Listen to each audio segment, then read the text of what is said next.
Club boy से अपनी फिल्मी करियर की शुरुआत करने वाला एक साधारण सा लड़का आगे चलकर हिंदी सिनेमा का वो मशहूर नाम बना जिसे शोमैन का दर्जा मिला, जिसने हिंदी सिनेमा को दुनिया भर में एक अलग ही पहचान दिलाई। लेकिन क्यों इस शोमैन के ऊपर बार बार अपनी पत्नी को धोखा देने के आरोप लगे? क्या सच्चाई है इनके चार अफेयर्स या यूं कहो इन नाजायज रिश्तों की और अपनी डामाडोल शादी की? कौन थी वो 4 अभिनेत्रियां जिनके साथ इनके नाजायज रिश्ते उस समय अखबारों की खबरें बनती रही? और किसने जड़ दिया था इस दिग्गज कलाकार को झन्नाटेदार थप्पड़? इन सभी बातों पर डिटेल में बात करेंगे।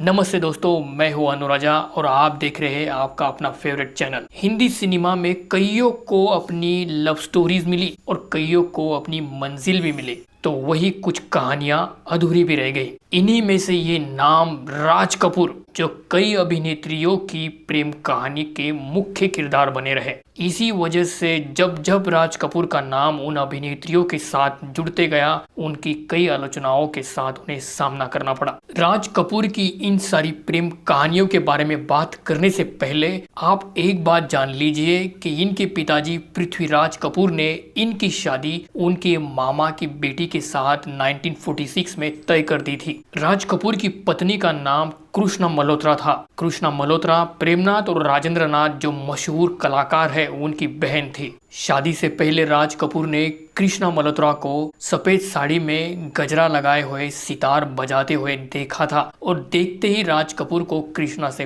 प्यार हो गया था। फिर पृथ्वीराज कपूर ने राज कृष्णा की शादी धूमधाम से करा दी। राज कपूर कृष्णा राज को 3 बेटे और 2 बेटियां हुई। बेटों के नाम रणधीर कपूर, ऋषि कपूर और राजीव कपूर थे, जो आगे चलकर आप जानते हैं बॉलीवुड में दिग्गज स्टार बने। वही बेटियों का नाम था रितु कपूर और रीमा कपूर। राज कपूर को अक्सर ही हिंदी सिनेमा को एक नए स्तर पर लेके जाने के लिए श्रेय दिया गया है। लेकिन जब भी कभी राज कपूर का नाम हमारे जहन में आता है तो ये बात ध्यान में आती है कि उनके कई अलग अलग महिलाओं के साथ संबंध रहे थे। इसमें सबसे पहला नाम था नरगिस का, और ये बात सभी जानते हैं क्योंकि ये रिश्ता जग जाहिर था और ये रिश्ता बहुत ही लंबे समय तक चला था, लगभग 1 दशक तक। कहा जाता है कि राज कपूर का जिनके भी साथ रिश्ता था उनसे सबसे गहरा रिश्ता नरगिस के साथ ही था। वही राज कपूर और नरगिस की जोड़ी मतलब हिंदी सिनेमा की आइकॉनिक जोड़ी, जो आज भी भारतीय सिनेमा में सभी जोड़ियों में आइकॉनिक जोड़ी बनी हुई है। हिंदी सिनेमा में उस दौर में इन दोनों के बहुत ही चर्चे हुआ करते थे क्योंकि नरगिस राज कपूर की हर वो बात माना करती थी। जब भी कभी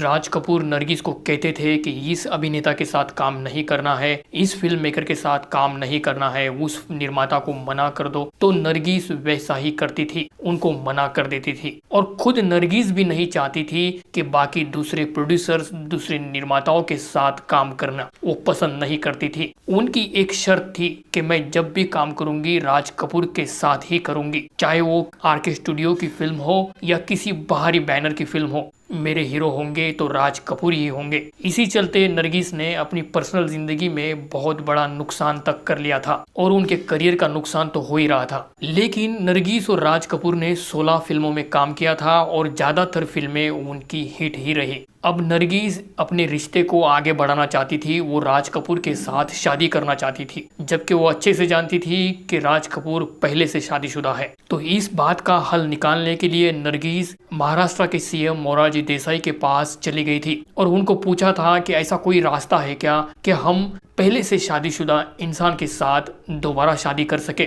उस वक्त मोरारजी देसाई ने नरगिस को डांट लगाई थी और कहा था कि आपके लिए ऐसा सोचना भी गलत है। तो वही इस तरफ राज कपूर अपनी पत्नी कृष्णा राज को तलाक नहीं देना चाहते थे। अब फिर भी नरगिस को उम्मीद थी कि राज कपूर उनसे शादी जरूर करेंगे, लेकिन जैसे जैसे वक्त बीतते गया वैसे वैसे राज कपूर को बच्चे होते रहे। तो वैसे में नरगिस ने एक बात महसूस की कि राज कपूर अपनी पत्नी कृष्णा के साथ एक मजबूत रिश्ते में है। वो मुझे तो धोखा दे सकते हैं लेकिन उनकी पत्नी कृष्णा राज को धोखा नहीं दे सकते। तो ऐसे में लंबे इंतजार के बाद नरगिस ने राज कपूर के साथ अपने रिश्ते की राहें जुदा कर ली और अभिनेता सुनील दत्त के साथ, जिन्होंने उनको मदर इंडिया की शूटिंग के दौरान लगी आग से बचाया था, उनके साथ शादी कर ली। वही ये भी बताया जाता है कि कृष्णा राज कपूर के जो भाई थे प्रेमनाथ और राजेंद्र नाथ, उन्होंने राज कपूर के ऊपर एक दबाव डाला था कि अभी आप नरगिस के साथ अपना रिश्ता खत्म कर ले। ऐसे में नरगिस की जब शादी हो गई तो राज कपूर को इस बात का बहुत बड़ा झटका लगा। वो सोचते रह गए कि नरगिस ऐसा कैसे कर सकती है, जबकि देखा जाए तो राज कपूर नरगिस और अपनी पत्नी दोनों को धोखा दे रहे थे। नरगिस की बायोग्राफी में इस बात का जिक्र है कि जब नरगिस ने सुनील दत्त के साथ शादी कर ली थी, तब राज कपूर अपने आप को जलती सिगरेट से जला लिया करते थे और ये चेक करते थे कि कहीं वो सपना तो नहीं देख रहे हैं कि नरगिस उनकी जिंदगी में नहीं है। लेकिन दोस्तों, वो राज कपूर थे, शोमैन थे, उनका ये सिलसिला यहीं पर रुकने वाला नहीं था। वही 1960 के दशक में उनका नाम वैजंतीमाला के साथ जुड़ने लगा। 60 के दशक का ये लव अफेयर फिल्मी बाजार का फिर से सुर्खियां बनने लगा और बात तो तब बढ़ गई जब यह खबर बाजार में आई कि इन दोनों ने शादी तक कर ली है। लेकिन जब इस खबर की खबर कृष्णा राज के पास पहुंची तो उनके सब्र का बांध टूट गया। तभी कृष्णा राज अपने बच्चों को लेकर होटल नटराज में रहने चली गई और इस बात का जिक्र ऋषि कपूर ने अपनी बायोग्राफी में तक किया है। राज कपूर कृष्णा राज को मनाते रहे, लेकिन वो नहीं मानी। उल्टा वो होटल से निकलकर एक अपार्टमेंट में शिफ्ट हो गई और कृष्णा राज तब तक डटी रही जब तक कि राज कपूर ने अपना वैजंतीमाला वाला चैप्टर खत्म नहीं कर लिया। बाद में वैजंतीमाला ने इस अपने रिश्ते को एक फिल्मी स्टंट की पब्लिसिटी बोलकर झुठला दिया था। तभी ऋषि कपूर ने अपने ऑटोबायोग्राफी में इस बात को लेकर अपनी भड़ास निकाली थी और वैजंतीमाला के बारे में लिखा है कि आपको कोई हक नहीं है एक रिश्ते को इस तरीके से तरोड़ मरोड़ कर पेश करने का। फिर वैजंतीमाला के बाद राज कपूर का नाम पद्मिनी के साथ जुड़ने लगा, जिन्होंने राज कपूर के साथ मेरा नाम जोकर फिल्म में काम किया था। लेकिन पद्मिनी और राज कपूर के एक साथ नाम जुड़ने का किस्सा मेरा नाम जोकर से नहीं बल्कि कहीं और पहले आया हुआ था। तो इन दोनों की ये कहानी कब और कहां से शुरू हुई थी ये भी आप जान लीजिए। 60 के दशक में राज कपूर ने एक फिल्म बनाई थी जिस देश में गंगा रहती है और इस फिल्म में राज कपूर ने पद्मिनी को कास्ट किया था। इस फिल्म के अंदर एक गाना है, ओ मैंने प्यार किया। अगर इस गाने को आप आज भी देखते हो तो आपको महसूस होगा एक नयापन। आज के और उस दौर के मुकाबले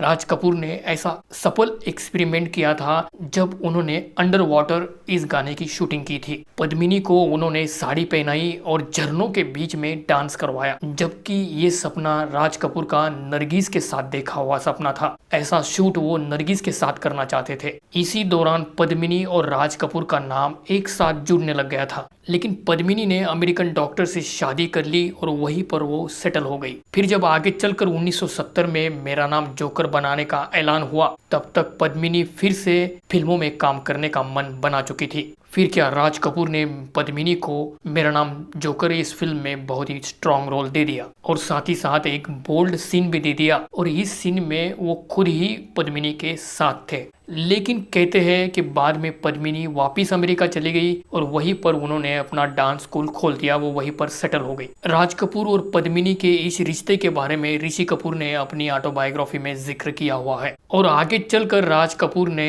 अपने आरके स्टूडियो बैनर के अंडर एक फिल्म बनाई, सत्यम शिवम सुंदरम। इस फिल्म में उन्होंने भाई शशि कपूर के अपोजिट में bold and beautiful Zeenat Aman को कास्ट कर लिया और वहीं से इन दोनों के अफेयर की खबरें भी आने लगी। एक बार देवानंद साहब ने जीनत अमान के लिए होटल ताज में पार्टी रखी थी। बॉलीवुड के सभी दिग्गज अपने दोस्त देवानंद साहब ने इनवाइट किए हुए थे। राज कपूर को भी इस पार्टी में इनविटेशन था। इस पार्टी में राज कपूर बहुत ही ज्यादा शराब पी लेते हैं और जीनत अमान को अपनी बाहों में भर लेते हैं। अगले ही दिन देखा तो इन दोनों की खबरें अखबारों की सुर्खियां बनी हुई थी। वहीं से इन दोनों का नाम एक रिश्ते में कंफर्म हो गया। लेकिन आगे चलकर जीनत अमान दूसरे बैनर्स की फिल्में करने लगी और राज कपूर को पीछे छोड़ चुकी थी। अब ये तो थे राज कपूर के अफेयर के चर्चे। अब आपको बताता हूँ राज कपूर को लगाए हुए वो जन्नाटेदार थप्पड़ के पीछे की कहानी। लेकिन दोस्तों याद रखिए, राज कपूर ने क्लैप बॉय से लेकर हिंदी सिनेमा का शोमैन बनने के लिए रात दिन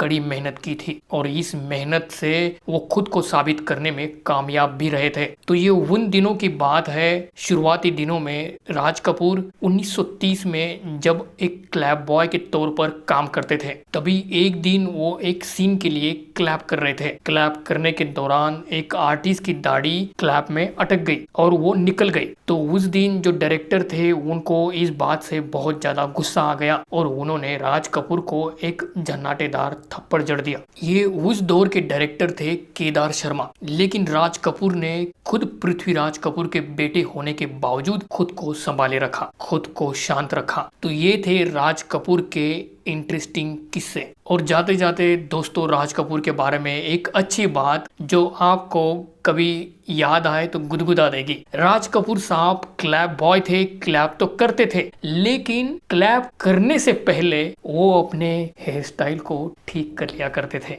क्योंकि वो कैमरे में दिखने वाले थे, वो कैमरे में नजर आते थे। मतलब ये राज कपूर का फिल्मों के लिए अपना एक जुनून, अपना एक पागलपन था। तो आपको भी अगर ऐसा ही कुछ छोटा मोटा किस्सा आपको याद हो, मालूम हो, तो मुझे कमेंट करके जरूर बताना। मुझे आपके उस कमेंट का इंतजार रहेगा। तो ऐसे ही बहुत सारी और सच्ची बायोग्राफीज को देखने के लिए चैनल को सब्सक्राइब करो, विजिट करो और चलते चलते इसको लाइक और शेयर जरूर कर दो। Thank you.